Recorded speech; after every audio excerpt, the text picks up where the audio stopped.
as well. All right, so we're going to go ahead and get started. And tonight we are going to pick up where we left off last night with conventions of standard English. This is part 1 of 3. So if you're just joining in, lucky you, you started at the beginning. But here's the thing. It really doesn't matter what order we go in because we're going to accomplish all our goals. So tonight we're going to take all the things that we talked about last night, those tips and tricks, and we're going to do a practice test. Now, if you get stuck on any tonight, do not take that as a sign of defeat.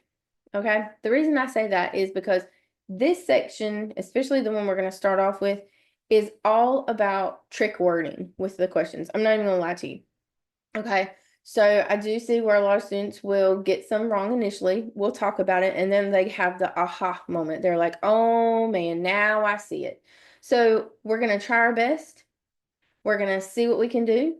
And then if we get it wrong, we'll talk it through. Oh, my screen just went to dark mode. We'll talk it through because it's really all about learning what the question is asking of you. Okay? So I say that because sometimes I see where students get a little frustrated because they might miss a couple. But remember, this is a safe space. We're learning together. Okay? So we're going to go ahead and jump on in. Now, some of you know I have to do my little spew, but I'm going to go through it quickly. Take a screenshot of this. Oh, hold on, let me make sure I got can see all my comments. Oh, wow. You are from far away, YouTube. Wow. A lot of people actually don't believe me when I tell them that that's a real place, Newfoundland and Labrador. They think I'm talking about dogs, but I know where you're talking about. All right, so take a screenshot of this. This is a helpful QR code sheet for you. So if you want to sign up for any more upcoming live webinars, make sure to check out this link. If you want to go back and rewatch any webinars, make sure to check out this one. And then if you want to do some more practice after we go through some tonight, you're like, man, now that I know what the question's asking, I want to go do some more just so I feel more confident. Well, check out the question bank. It says over 1,500, but we actually have over 2,000 now. And there's a lot of good extra information in there if you're not aware. So not only do you get to practice with the questions, but you also get the rationales, which are the explanations of why the correct answer is correct and why the incorrect answers are incorrect. Yes, this is the practice test from yesterday. Yeah, sorry, I just switched over my screen. I'm just doing my little welcome spiel and giving out resources. You're welcome, Zoom. But with the question bank, you also get study tip sheets. Well, I call them study tip sheets. They're just like additional information. What I did with the English and the reading, for example, was I made a study tip sheet, like kind of like a cheat sheet for that specific question. Like, what do you need to know to be able to answer this question? Okay. And then if we covered some stuff last night, especially like those exception rules that we talked about, and you're like, man, okay, I'm seeing it tonight with the practice questions we're doing. I need to go back in and I need to hone in on these a little bit more. Check out those on-demand videos because you can use the timestamps to actually go in and look at the specific subject or the specific topic that you need to focus on for yourself. So gone are the days of having to sit through an hour-long video waiting to get to the part that you need to look at that only may take up 10 minutes. You can just go right to what you need. So it's really customizable. It's kind of like back in the day when they had VHSs and you had to sit there and you had to press the rewind button and get all the way there. And then they brought out the DVDs where you could just skip ahead to specific clips. Remember that? And then now I don't know about y'all, but we all have streaming. So we just go right to what we need. So that's the same thing with the on-demand videos. And you also get note sheets in that one. If you are interested in tutoring, then check out this link. If you do not see a time that works for you, you can email me. Well, if you're interested in English and reading and you see a time that doesn't work for you, you can email me directly if you'd like to discuss, alternative times or days that might not be on the calendar. So my email is tammy.summerlin@archerreview.com. Okay. Use that responsibly. But if you have any questions about other subjects, feel free to email prenursing@archerreview.com. And then SurePass gets you a discount on QBank and on-demand videos. And then SurePass Pro gets you a discount on QBank, on-demand videos, and tutoring. Okay. So make sure to check all that out. All right. So any questions before we get started about any of that stuff?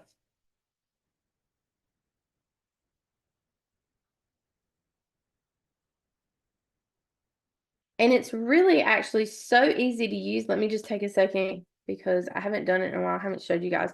But you go to our website and then you go right to your login. I'm just going to mine. And then, see, I have two, but you can go right to your QBank, depending on what you sign up for, on-demand videos, so it'll look like this, and then live webinars where you can sign up. See? So super easy. All right, so let's get started again. So tonight we're going to do, like I said, we're going to pick right up where we left off last night. We talked about E1.1, which was those spelling conventions and patterns. 1.2, where we looked at punctuation practices. So how do we punctuate when, where, what? And then 1.3, demonstrating correct sentence structure. So that's where we talked about the parts of a sentence. We talked about clauses. We talked about different types of sentences or sentence types. Remember that? So we're going to go ahead and start off with 1.1. This is everyone's least favorite, probably.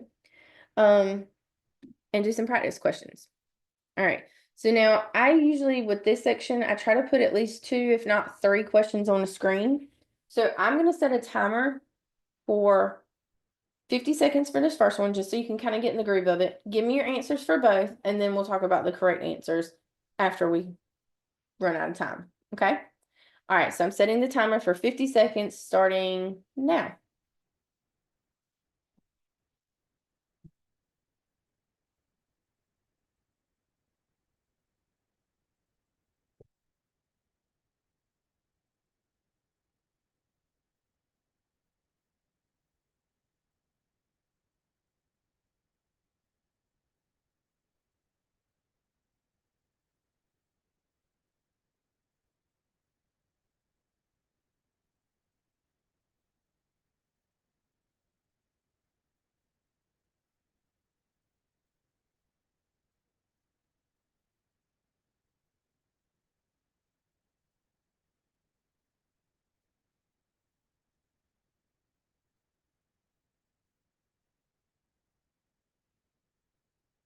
All right, we got a couple seconds left.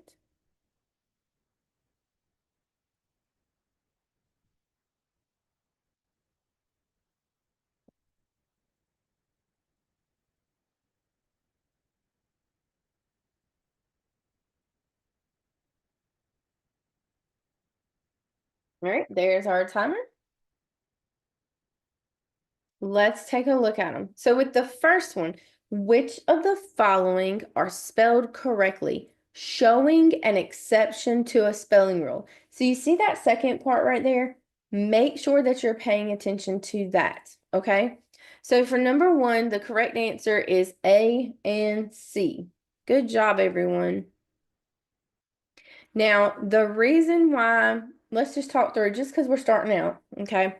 So with letter A, sorry, C's, it's I before E. However, we see here that it's EI, and that is the correct spelling. So this is a 2-part question. So it is spelled correctly, and this is an exception to the spelling rule. The spelling rule being the I before E. Okay. Now this is I before E except after a long E. When we talked about last night when it makes that E sound like in geese, seas. So that's why this is an exception. It's spelled correctly and it's an exception. Now with the word friend, I think almost everyone did not put that. But friend is I before E. This is not an exception to the spelling rule. Okay, so it's Friend. So it's not spelled correctly for one thing, and it's not an exception. With protein, it actually follows the same rule as the first one, C's. Protein. So it's got that long E sound to it. So I before E, except when it makes the long E. Now with receive, if you put D as an answer option, this one's incorrect because it's I before E, except after C. Okay, so if you put D, I'm thinking that the reason you probably did that was because you saw the I and the E and the C and you thought, oh, okay, so I before E except after C. Except the problem is that while the word receive is an exception to the spelling rule, because it's I before E except after C, notice how here the I is still coming before the E. The word itself is spelled incorrectly. So it should be RECEIVE. So I before E except after C, so it would be EI. So it does, the word itself does follow the exception rule. The only problem is that we didn't follow it and we didn't spell it. Oh, okay, so you just asked me about that one. So that's why, because it's not spelled correctly. It's EI instead of IE. It is an exception, but the word's spelled wrong. We didn't actually apply the rule here. Now with number 2, the correct answer was A, B, and C. So happy drops off the Y and changes to an I because we're adding a suffix that starts with an N, that consonant. Enjoyed, it has that, nope, hold on. Vowel, there we go. I had to get the word there for a second. So it's got a vowel in front of it, so we leave it alone. We don't change it to an I.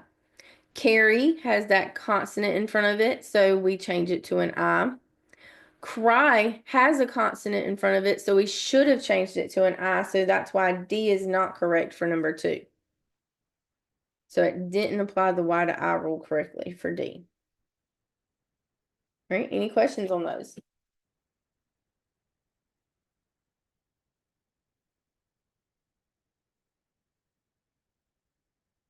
Alrighty.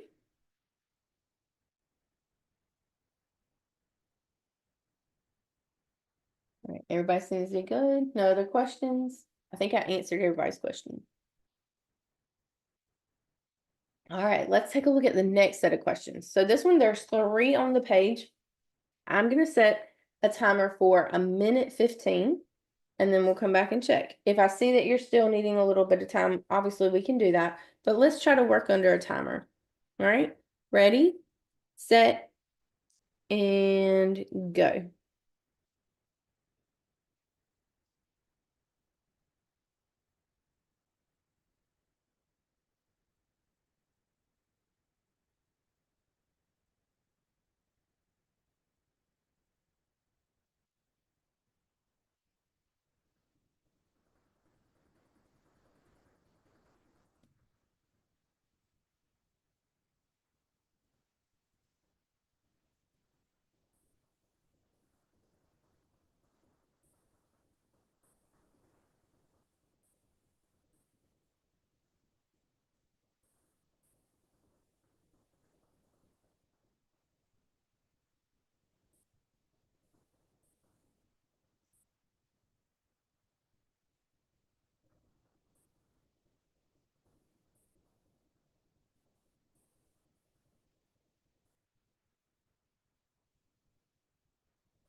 All right, there's our timer.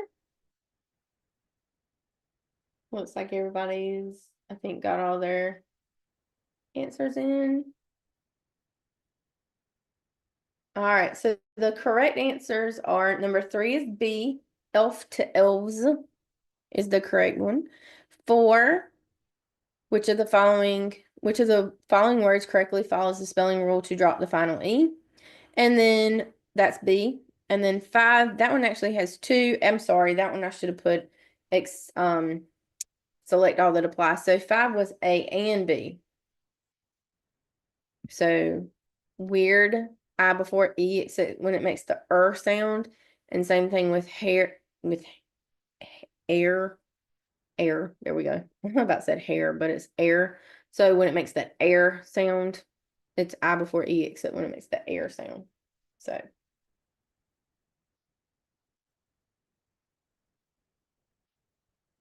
Any questions on those? And we'll go through them. Oh no, Instagram. You disconnected again. What in the world? Okay, hold on one second, Instagram. All right, Instagram, you should see. I'm so sorry. I didn't see that comment. Well, it's still not connecting. Why is it not showing?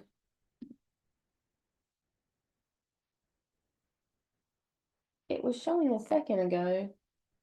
There we go. Okay. I'm so sorry about that. Okay, well, I got too cocky, too confident that I had fixed the problem. Thank you so much, Instagram. I appreciate you telling me that. I'm not sure why it keeps dropping the stream. All right, so I see a couple questions coming in, so let's take a look. All right, so why not fierce? All right, so with the word fierce, that one is spelled incorrectly. Okay. I mean, it's not spelled incorrectly. I'm sorry. It's not spelled incorrectly. So this is again a two-part question. So which of the following are spelled correctly? So fierce is actually spelled correctly, I before E, but it has to show, it's not showing an exception to the spelling rule because the rule is I before E, right? So this one, it is spelled correctly, but it's not showing an exception to the rule because the rule is I before E. You see that, YouTube? So that's why that's a trick question because it meets the first criteria of being spelled correctly, but it's not showing an exception. It's just following the general rule of I before E. Now with D, that one's an exception word, I before E, except after C, except it's just like the previous question we had on the other page where the word receipt is not spelled correctly. So it doesn't meet the criteria of the first part. It's an exception rule, I before E except after C, but then we didn't spell it correctly. We put the I in front of the E.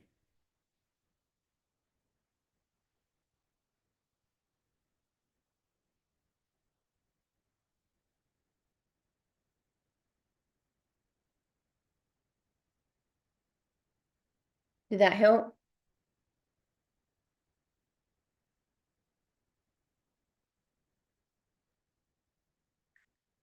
Let me know.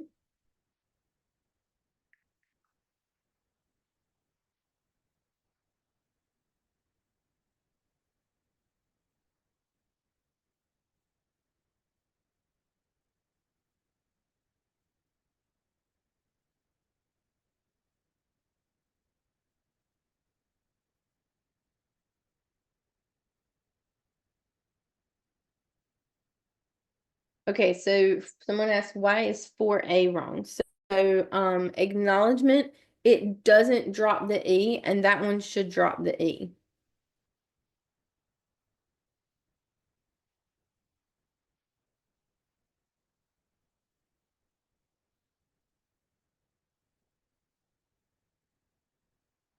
Now, I will tell you, oh, hello there. With acknowledgement, that one can be tricky because if it's a British spelling, they leave the E. But the Americanized spelling of the word is to drop the E. So if you are a foreign speaker, then that might be why you found that problematic.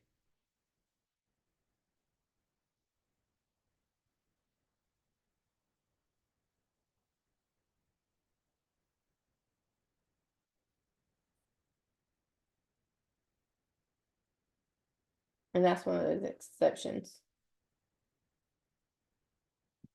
Oh, yes, that is correct.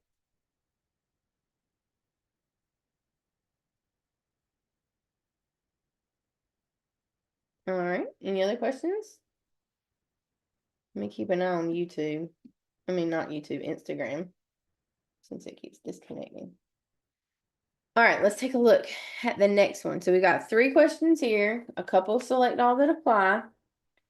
I'm gonna put a minute on the timer. Take a look at these. Ready, set, and go.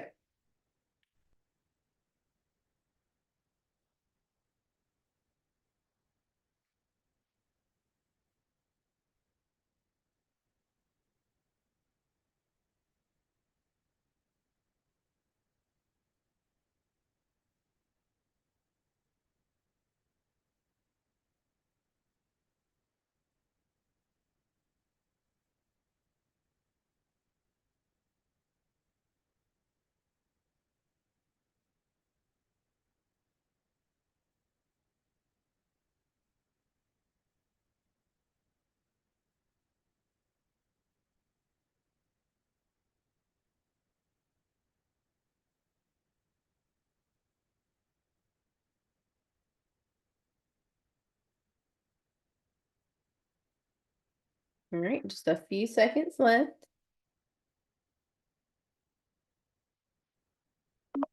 There's our timer. I see a couple people still typing, so go ahead and finish up.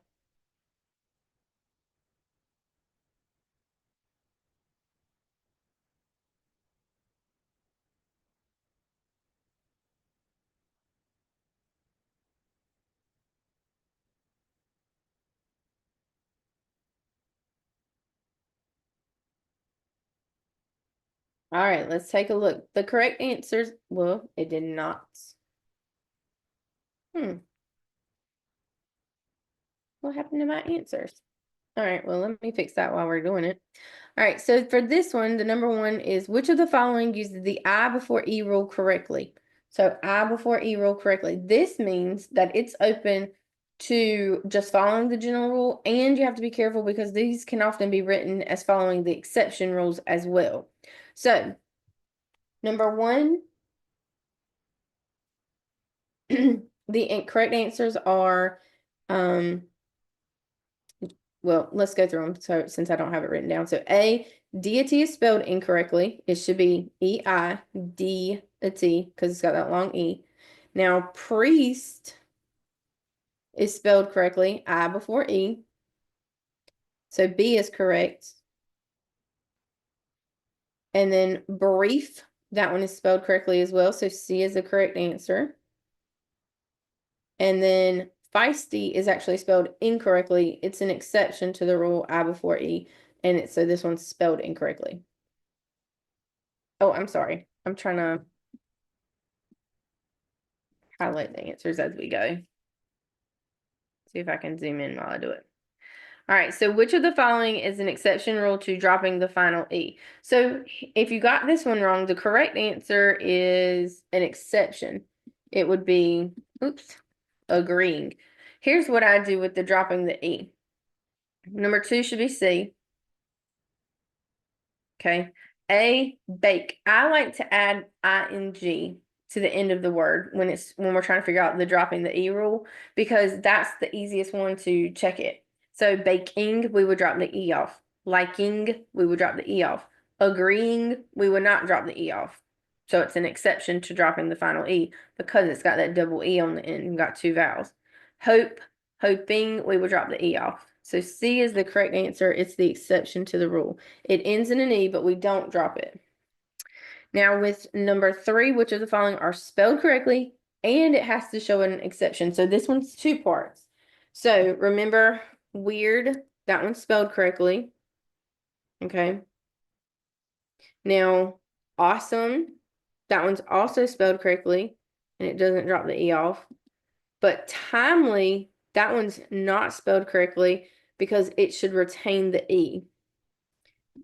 And then modifying, this one is an exception because the Y, technically it says that when the Y has that consonant in front of it, then it should drop and change to an I. But because it's got the ing, it's an exception. So it's spelled correctly and it's an exception to the rule. There we go. So number one was B, C. Two is C. Three is A, B, and D. Any questions?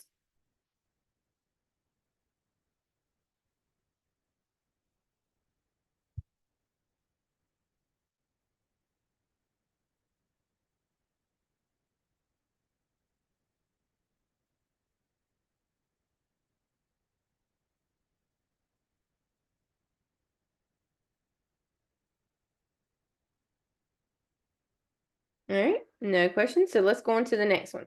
Now, this one you'll notice is formatted a little differently. You don't have to add the ing within the one with number two. I just like to add ing when I'm trying to check for the E rule because it really just makes it very clear. Because especially if you have ones, well, I just like to use ing as my suffix in general when I'm trying to check spellings because it works for the E and it works for changing the Y to an I. All right, so these you have to actually look at the whole sentence So I'm gonna put a minute on the timer, even though it's 2 questions, we're still gonna put a minute on the timer to see how you do. All right, ready, set, and go.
All right, there's our timer. I see a couple people still typing, so take a couple seconds.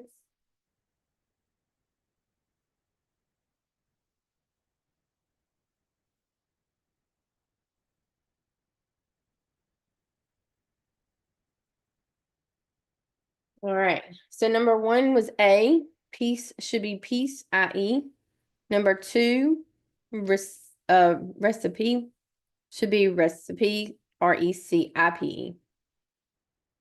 So A and A. Any questions about those?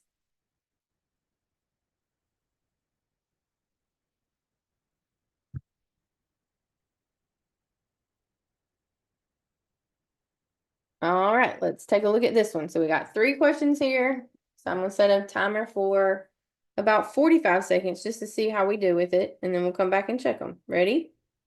And go.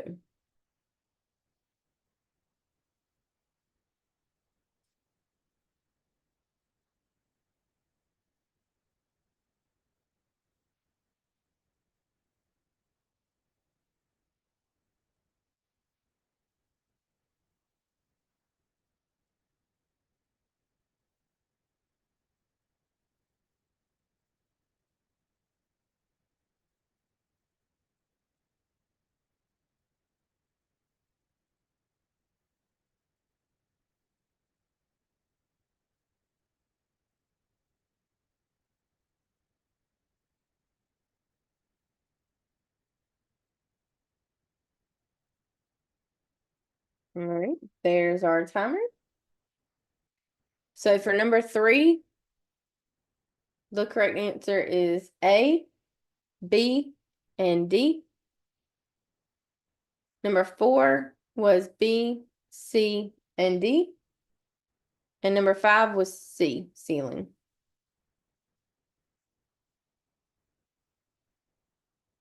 All right, take a second. Let me know if you have any questions.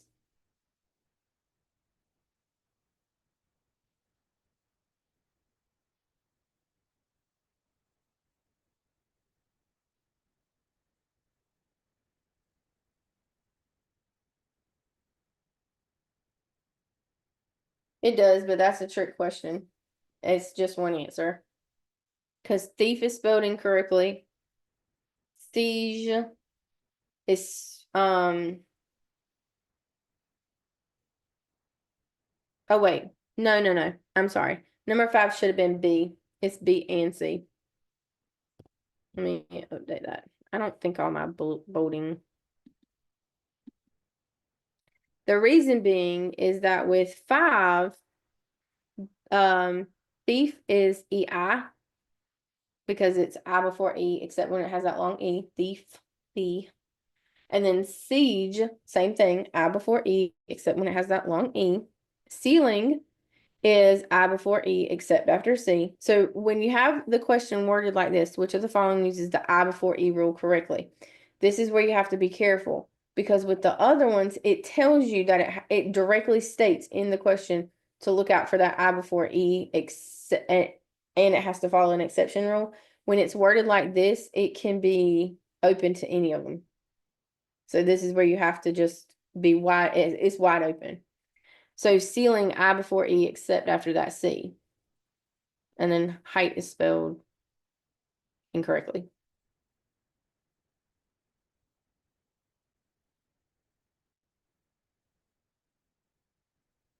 Mm, it is. I before, it's not an exception. Yeah, I before E, except after C.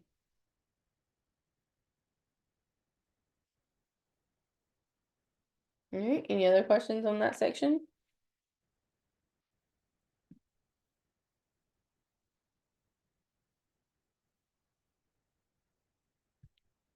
Which one? In 5, the E comes before. Are you talking about for C though?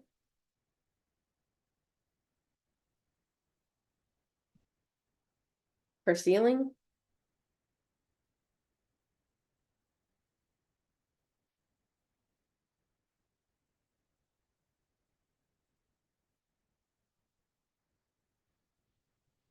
Let me know if that's the one you're talking about.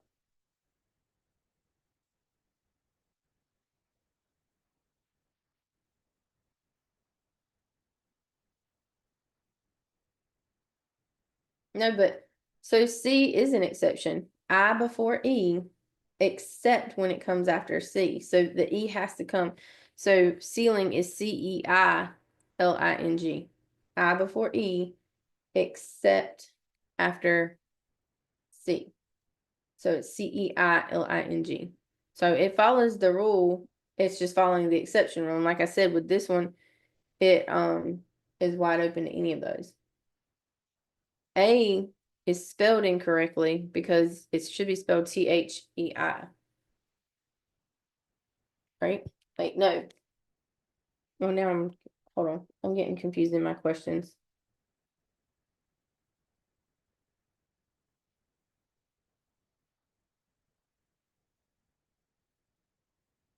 Oh, you're right. I'm sorry. This is where I forgot to highlight, and I'm just talking to myself. So that one. Yep. So A, B, and C. Sorry.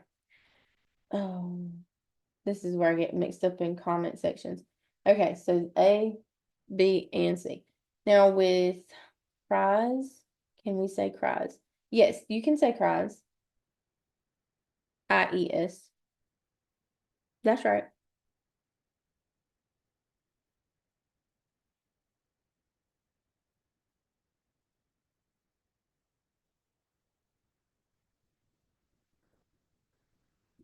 All right. Let's go on to 1.2. So with 1.2, we are looking at a lot of different things. But remember, let me go back so I don't confuse anybody. So with this section, what we want to remember is we want to remember our clauses. So remember, we talked about independent clauses, dependent clauses. If it's a clause, then it's going to have a subject and it's going to have a verb. Okay, regardless if it's an independent or a dependent clause, it's going to have a subject and a verb. If it's independent, it means it's expressing that complete thought. If it's a dependent clause, then it's going to be lacking that complete thought to it. So it's still going to have a subject and still going to have a verb. That gets people sometimes. Now, with this section, you also then have to take those clause identifications and you have to be able to remember, okay, what are my sentence types? Simple, compound, complex, compound, complex. And then determine, do you have correct punctuation? And then also remember those comma rules we talked about.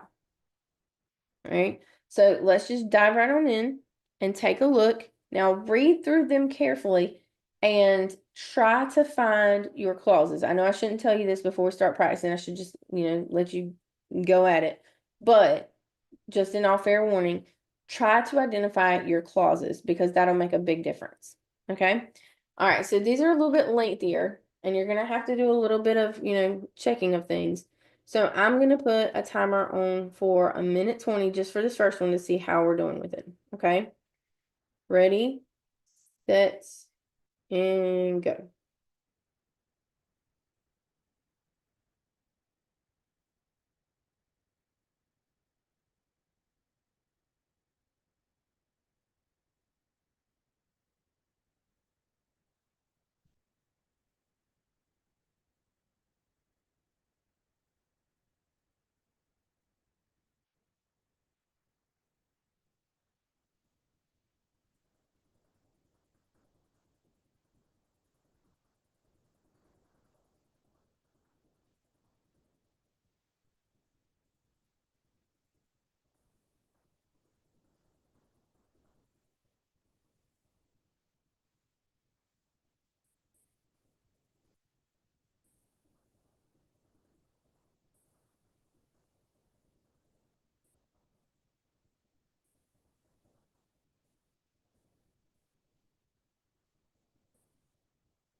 All right, there's our timer. I do see a couple people still typing, so take about 10 more seconds.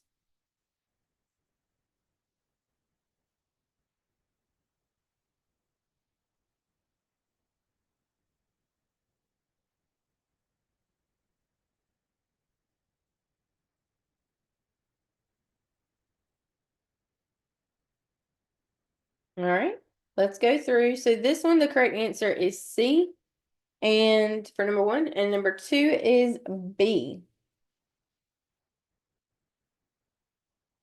All right, any of those y'all want to talk about? Just for time's sake, I won't just go through them unless you guys specifically ask. I see a lot of people got number one right. See a couple. Yes, despite the heavy rain is a introductory phrase. So that one, a lot of students will miss it and they think despite the heavy rain is a clause and it's a compound sentence or a compound complex sentence. But they forget that, remember, I told you just if it's a clause, it has to have a subject and a verb. It has a subject rain, but it doesn't have a verb, so it's not an actual clause. So it's just a phrase. How do y'all feel about number two?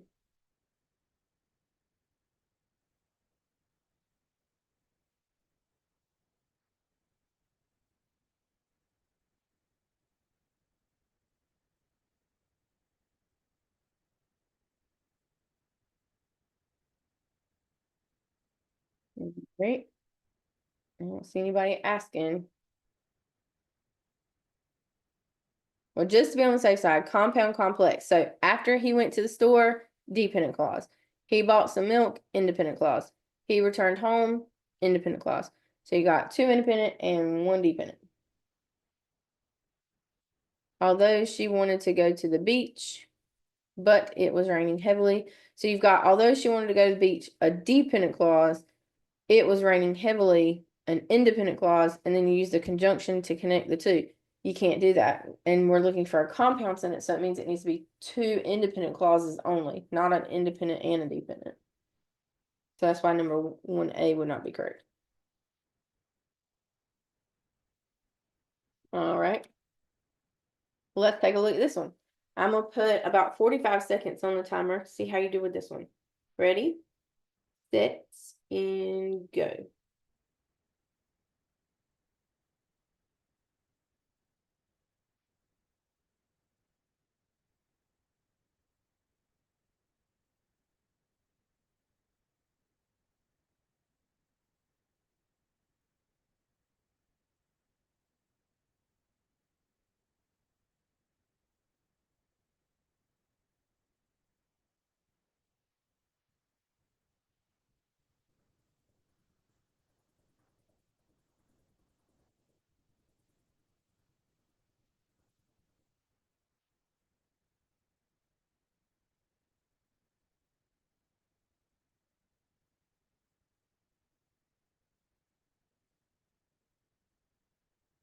All right, there's our timer.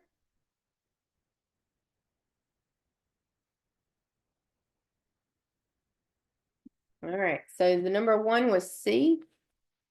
Number two was B. The reason why A would not be correct is because it needs to be punctuated correctly for a complex sentence. So while A is a complex sentence for number two, it is not punctuated correctly because we have the dependent clause, the independent clause, the dog barked loudly, independent, when the mailman came, dependent. But remember, when the independent clause comes first, followed by the dependent clause, we do not have to put the comma between the two because that subordinating conjunction that we talked about last night that starts that dependent clause is acting as that connector. So that's why you see there's that subtle difference between A and B. So we don't want to have the comma. Now, when it's flipped, if it had been flipped and it said, when the mailman came, the dog barked loudly, yes, you would put the comma after it. But for this one, since it's in the middle, we don't put the comma. Now, D is also punctuated correctly. The dog barked loudly, independent clause. The mailman came, independent clause. We used a coordinating conjunction and put a comma in front of it. So this sentence is punctuated correctly, but it's not a complex sentence. So be careful of that. It needs to be a complex sentence. D is a compound sentence. All right. Any questions?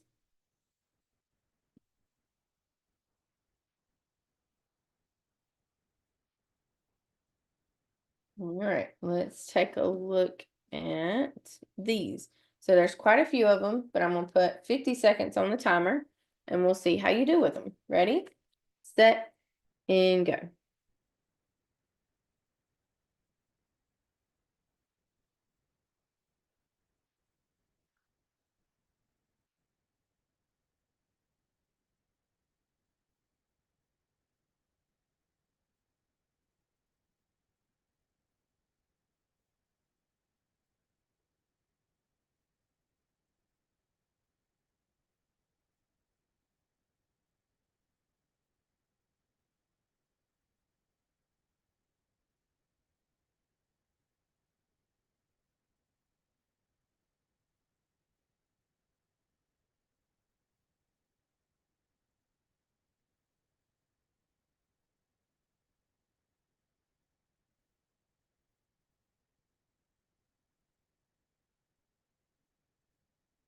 There's our timer. Take a couple of seconds. I see some people still working.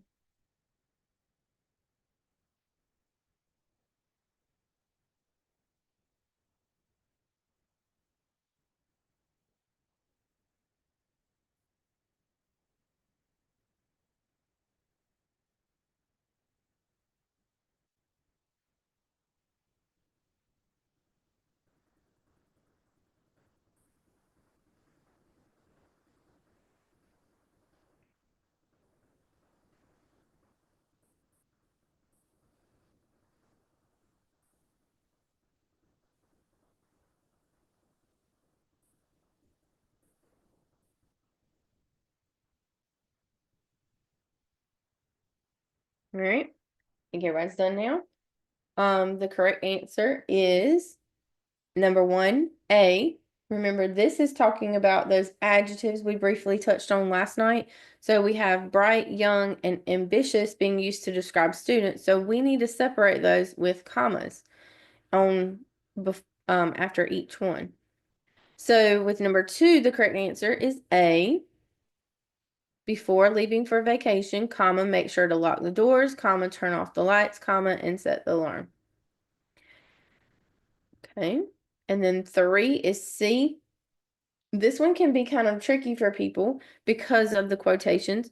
So we need to have the comma after or before the quotation closes. And since Sarah said, and then period here, it's a beautiful day outside. Now with A, let's just go through. So okay, the capitalization. Yep, let's talk about that. So with A, you have a comma here and we have a comma here. We can't do that since we have two separate independent clauses. I think we should go to the beach. That's one independent clause. It's a beautiful day outside. That's one independent clause. So we need to make one of these a period. So since this is not capitalized, we should make this a period, but it's not. With B, you can't have two periods. The tag has to be connected to one of them. With C, that one's correct. It's got the comma, then the tag, and then the period, and then it's capitalized. Now with this one, it's missing the period. Since the comma's here, this one should have been a period.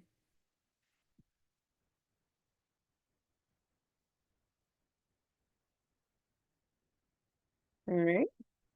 Any other questions? All right. So that's what we're looking for. That covers all the different types. So really focus on clauses, but then also don't forget those one-offs like those parenthetical expressions, those adjectives that are being listed.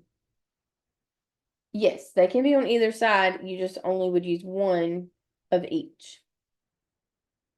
Now with 1.3, demonstrating correct sentence structure, this has a lot of carryover from the 1.2 section. A lot of the terminology is going to be the same.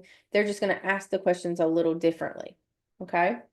So let's take a look at these. So there's two questions here. I'm going to put 40 seconds on our timer, and then we will come back and check them. Ready, set, and go.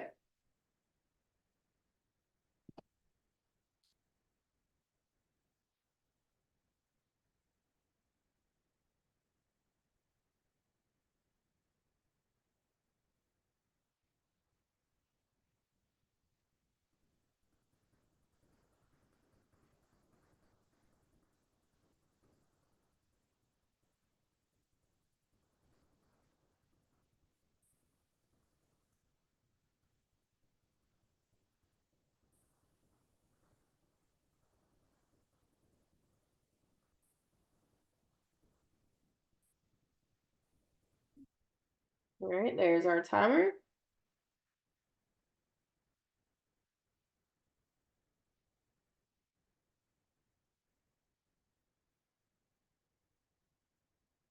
All right, let's take a look.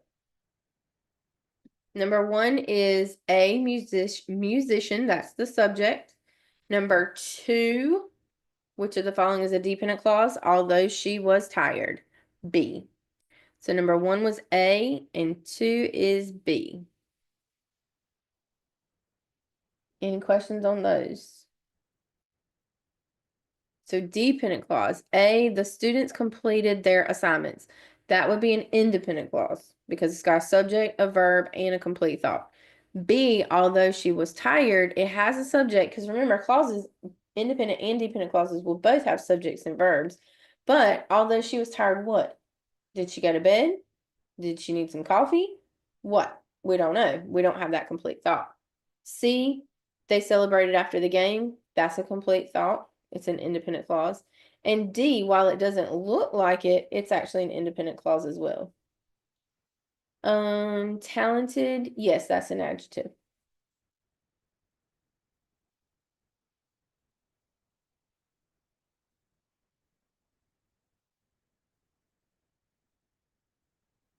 Oh, with the subjects and the dependent clauses. Um, posh, is that posh Shirvani? That's cute. That's a cute name. Well, make sure to check out our Q Bank. If you're interested in some tutoring, let me know. Number 4. Oh, wait, I need to go back. Wait, where's number 4? Which number 4? Can you let me know which one it was? We haven't done a 4 in a while.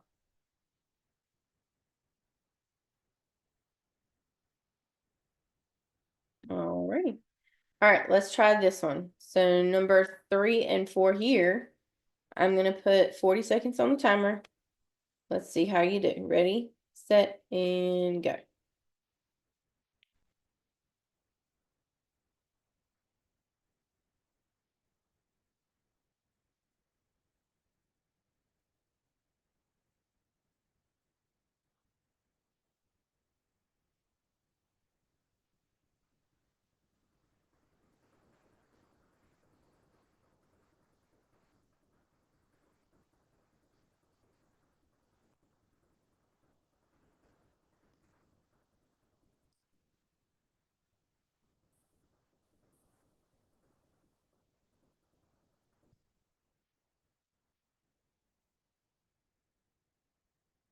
There's our timer.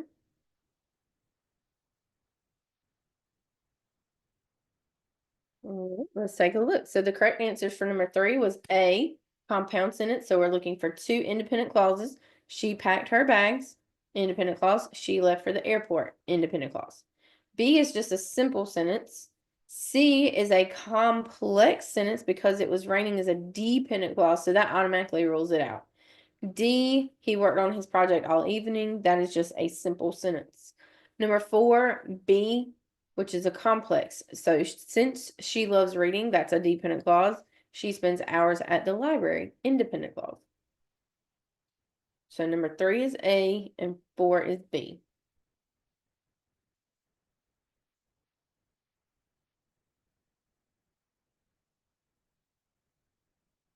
Oh, obey to obeyed. That was a while back. Let me circle back to that one towards the end since we're already all the way in the third section from the first one.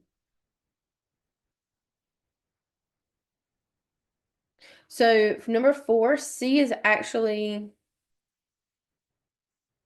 no, it's not a compound sentence. They walked through the park and enjoyed the fresh air. That's actually a simple sentence for number 4C.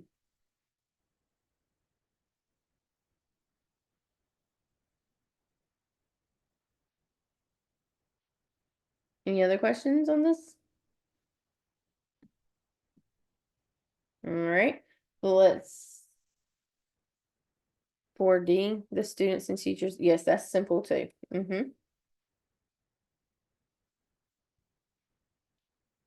All right, so let's take a look at these 3. So there's 3, or I'm sorry, 4 questions. So there's 4 of them. I'm gonna just put a minute on the timer and then we'll come back and check them. Ready? Steady, go.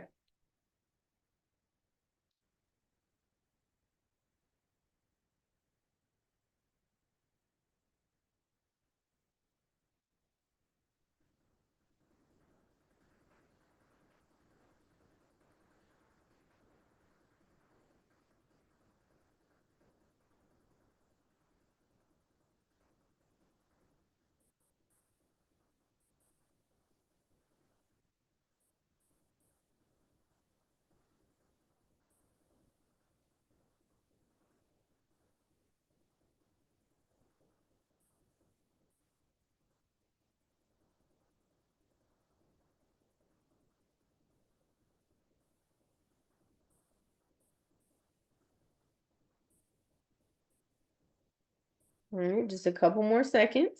Go ahead and get your answers in. There we go. All right.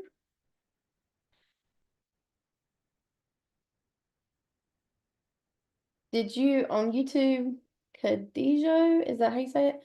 Did you have a question about this number 4, or were you still talking about number 4 that talked about obeyed? Let me know in the, was it number 4 about the complex sentence or number 4 about obey? While you answer that, I'm gonna go over the correct answers with everyone else. All right, so with this one, the correct answers were C, pay your bills on time. That's an independent clause. 2, I don't know why I put numbering there. It's the first one. Mary went to the store, but her mom stayed home because she was not feeling well. And then 3 is C, walking to the park in the rain. And 4A, each is the subject of that one.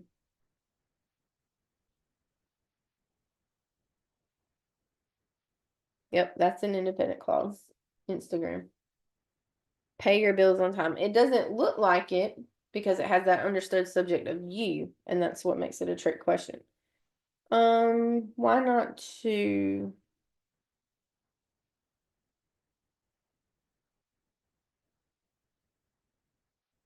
Oh, since she was not feeling well, dependent clause, her mom stayed home, independent clause, while Mary went to the store, dependent clause.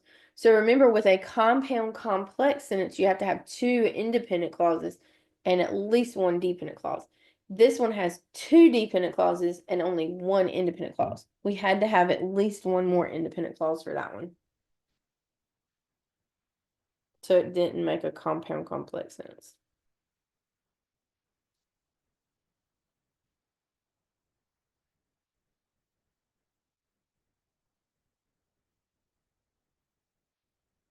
All right, any other questions?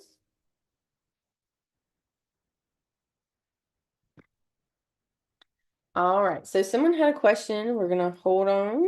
Don't get whiplash. Right here. Somebody had a question about number 4, obey to obeyed.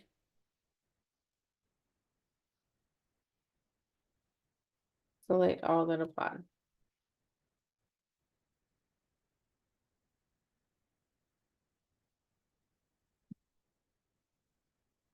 Can you remind me what your question was? So the correct answer for 4 was B, C, and D.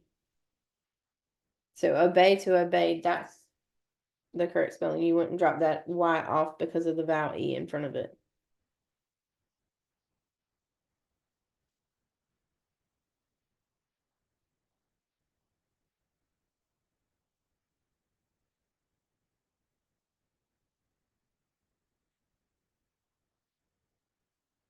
Yes, that's correct. Obey to obeys.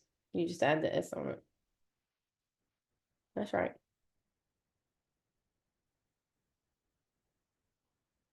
Any other questions? Anything we talked about? Let's do it like just a little very quickly. Any questions about anything we talked about tonight? Punctuation, sentence structure.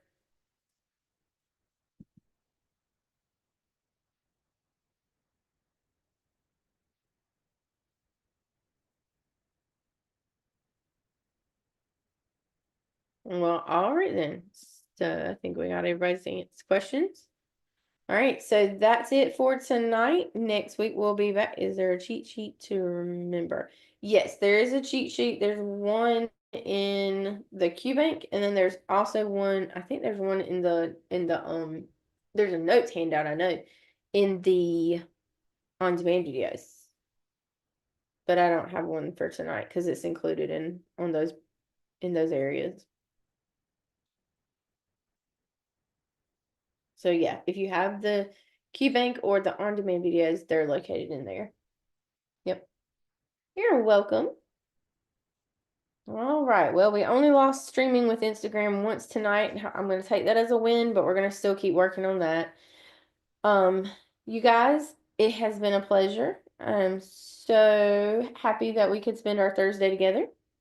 I hope you found this helpful. If you have any questions, if you want some more practice and some individualized help with some of these topics, just feel free to reach out for tutoring. All right. Alrighty. Well, I'm gonna go ahead. Oh, wait, hold on. If anybody is interested, oh, there's tutoring. So if you want to snap a picture of this, and then if you guys have a couple minutes, you can do the survey. I'm gonna stay up for another minute, see if anybody has any last minute questions, and then we will log off for the night.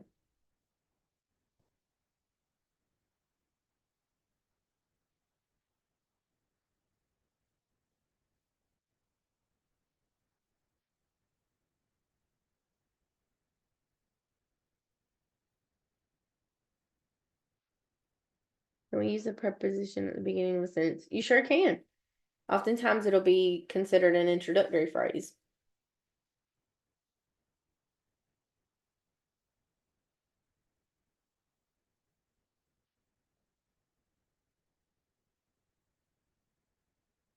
All right. Well, I'm going to call it a night. You guys have a great night. I hope you have a happy weekend, and I'll see you guys back here next week.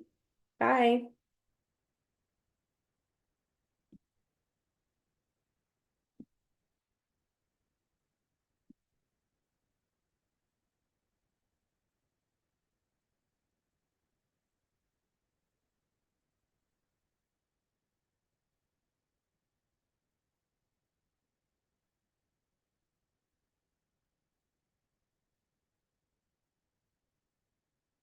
YouTube, I think you have gotten off track. I don't know how. I'm not sure what's going on there. All right. Well, you guys have a great night.